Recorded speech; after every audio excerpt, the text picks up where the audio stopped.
Okay. Tapos ito na yung pinaka-output niya, yung left and right. So naging manual selector na tong selector switch niya. So ikabit na natin diyan. Tapos bukas baka yung box naman ang gagawin natin. Nag ano nag ano na tayo ng plywood na tatabasin na lang, kaya lang medyo mainit pa sa labas, mamaya na lang. So yan yung plywood na tatabasin natin para itong project natin ay matapos na. Ito na yung box natin, parang napalaki ata, no? Pero ano yan, may mga plano tayo diyan. Bale, ganito ang mangyari dito.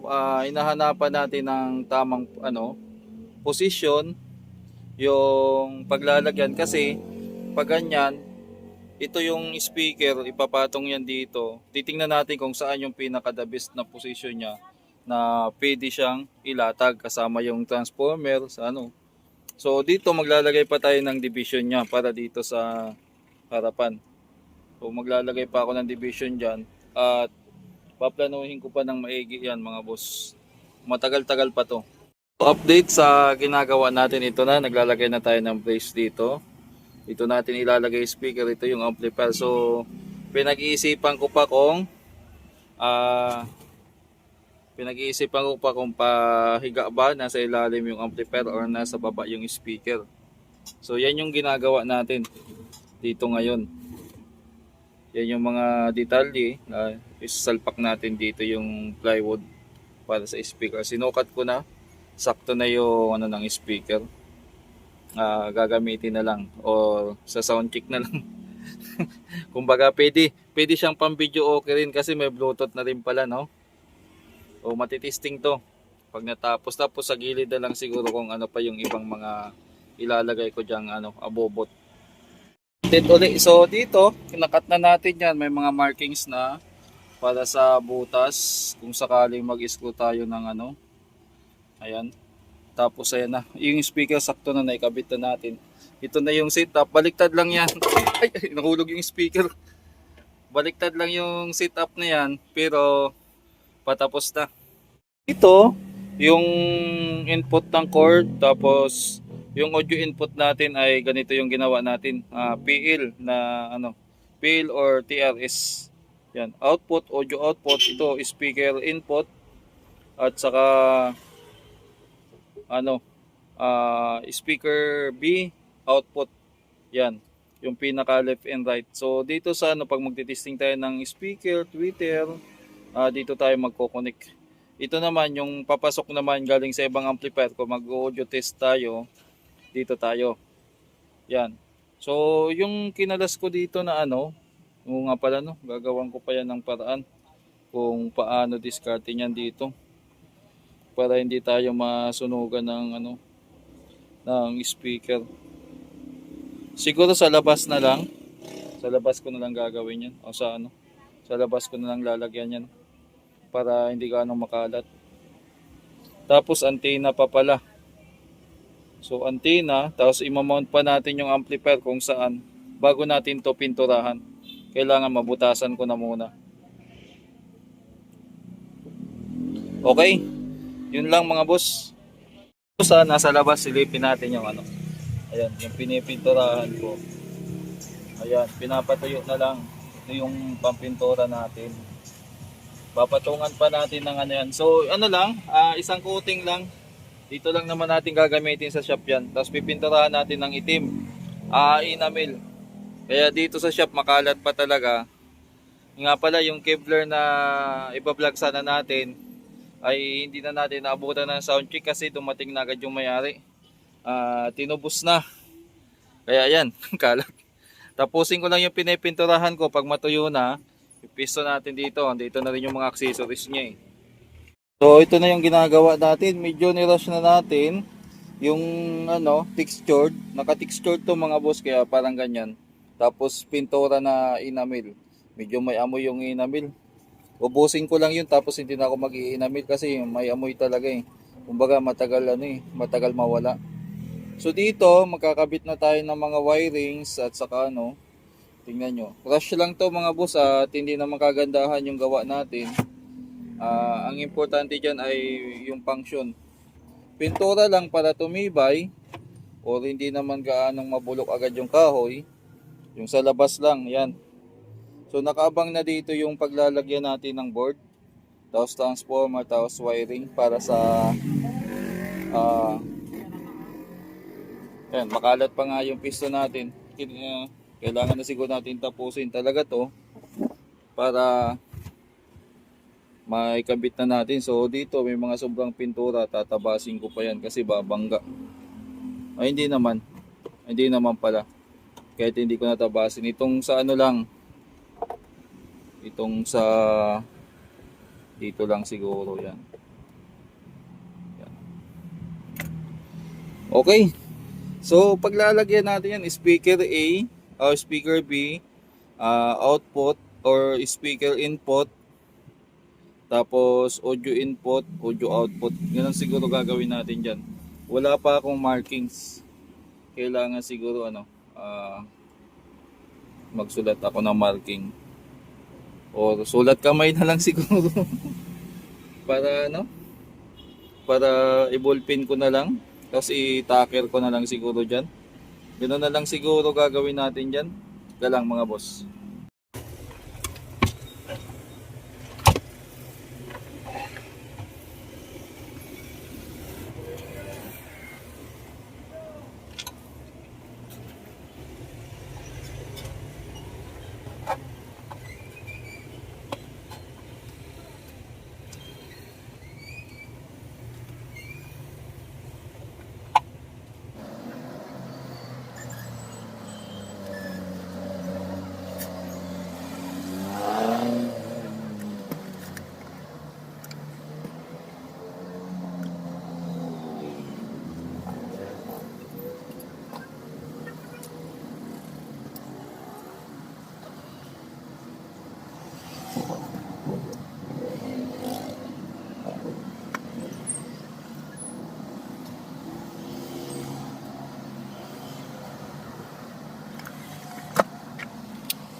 Ayan mga boss, malapit na matapos to. Tika lang, wala pang tornilyo to. Pasilip lang natin. Ayan yung mga wirings niya. Kunting ayos na lang yan. Tapos tornilyo na lang dito sa gilid para sa para sa panel para hindi kumalas. Then dito naman, so mga connection niya. At saka ito, may naka-prepare naman na butas na yan. I-screw na lang yan. Tapos dito, gagawa na tayo dito ng ano. Ito na yung mga wirings. Yan, para sa in-out. Ito naman para sa speaker, dito na yan sa kabila. Yan. So, i-assemble ko na muna para baka mamaya mag-sound check tayo or bukas. So, ayan na mga boss, ito na yung amplifier. May tornilyo na yan dito sa gilid. Tapos ito na yung wirings niya. Magsusulat pa pala tayo. Input. Tama, input to. Ito yung output niya. Tapos ito naman yung speaker input or speaker testing. Ito naman yung output niya na dalawa. So lahat yan ay naka ano yan, anong tawag dito? Nakasakit. Pati yung sa speaker natin, ayan. Ginawa natin ng sakit para kung sakaling mag-trouble ay madaling maano. So ito yung amplifier sa loob, yan. Andito yung transformer, andito yung amplifier section niya. Tapos dito tamang-tama, andito yung singawan. Sakto lang din, no? Para sa transformer, ayan. So susulatan natin to ng input, output dyan. Lalagay tayo dyan ng input, output.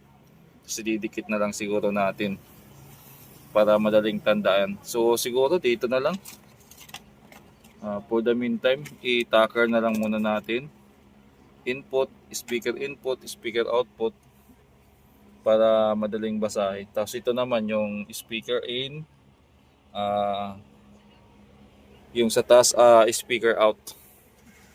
Input, output yan. Tapos ito yung pinakamukha niya.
So kanina dahil medyo gumagalaw na.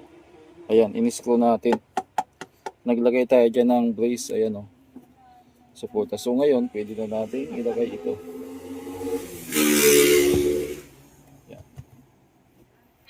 napalapad.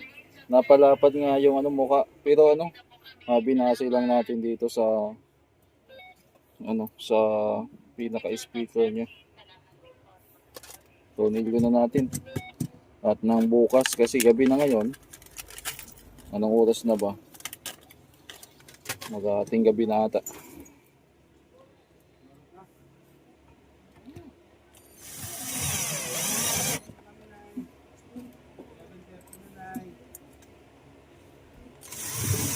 Ay, mali yung ano natin. Maluwag, maluwag.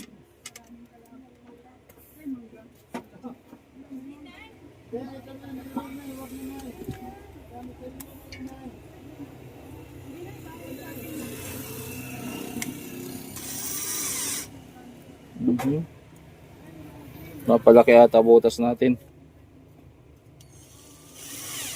Tapos na natin mga boss yung rush natin na ano, maglalagay na lang ako ng sticker dyan. Tapos tawag dito, magdidikit na lang tayo ng mga pangalan dyan, nameplate. Yan. So ito na, wala nga lang cover kasi wala akong available na 10 inches at saka yung para dito. Pero sa gilid ko naman ilalagay yan. Ang importante dyan yung purpose talaga. Kung ano, actually medyo hindi rin ako satisfied sa pagkagawa ko nito. Parang awkward ang dating, pero pwede na.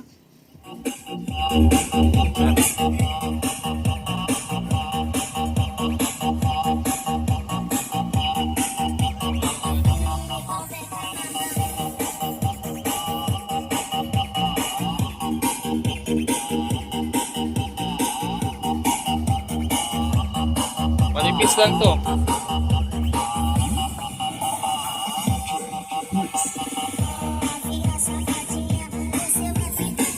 Kumbaga, ni-rush ko lang to. Pintura, isang coating lang. Versatix, isang pahid lang din. Mabilis ang ano, mabilis ang gawa. Para ando na lahat, pantisting natin na speaker. Ito yung input. Yung may ginawa na rin pa rin tayo dyan ng mga audio cable nya. Ito yung mga ano, audio cable naka-ready na rin. Ayan, pan-testing. PL na pang speaker output. Tapos ito yung pan-testing natin dito sa output, naka-ready na rin. So sa ngayon may nagpapasounds din sa labas.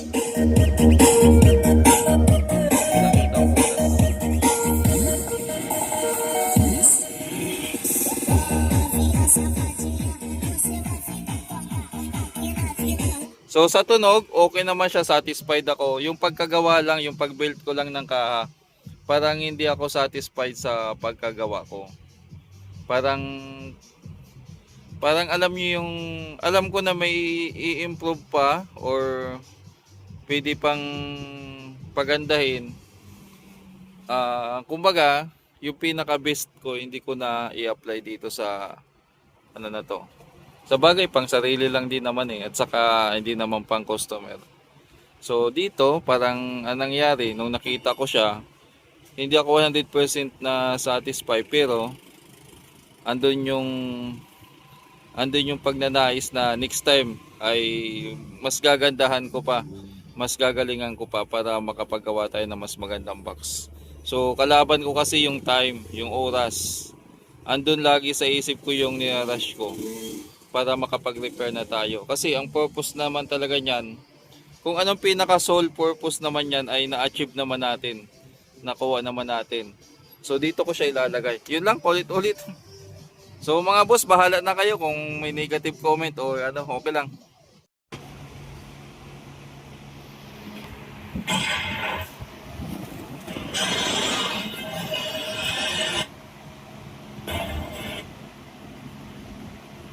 Ayan na mga boss, yung final na napisto niya.